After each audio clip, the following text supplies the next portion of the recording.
Hello, good day and welcome to this session on competitive and fair treatment of suppliers. By the end of this session, you should be able to understand competition and its need in public procurement.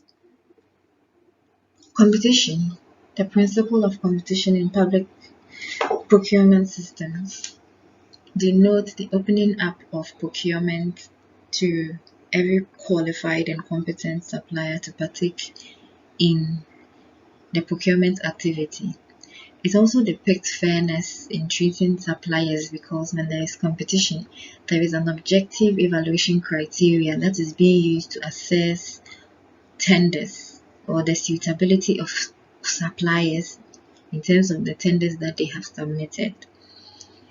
So in essence, equal treatment, which is a principle or the tenet of competition, may serve as a means to achieving other objectives of the public procurement system. One of the objectives is value for money, because competition enables competent suppliers who are capable of executing the procurement contract to submit bids so that the bids are evaluated competitively and bids are awarded competitively.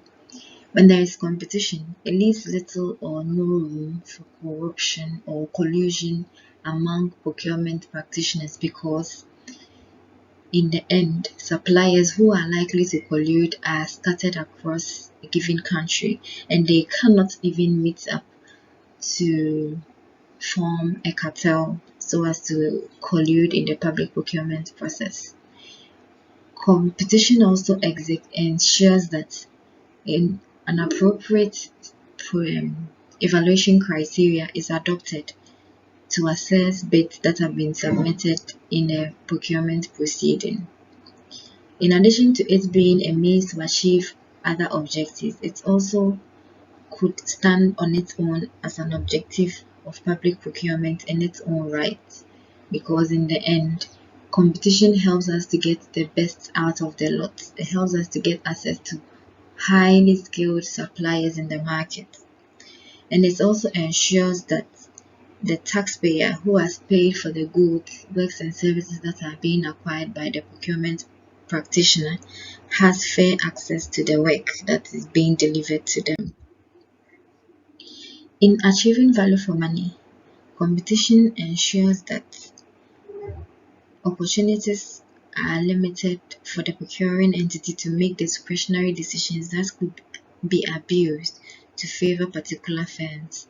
Because when there is competition, there is little or no room for favoritism. You don't know who is submitting their bids.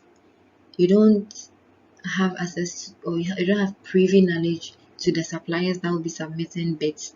Hence, it leaves no room for favoritism.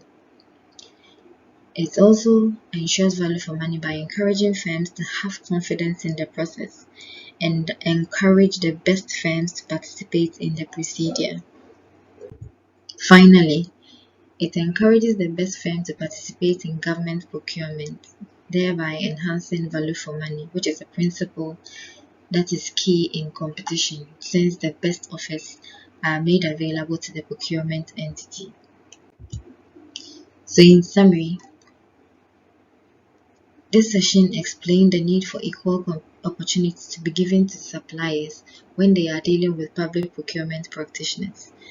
Public procurement activities need to be as fair as possible so as to avoid any lawsuits and also to achieve the objective of value for money.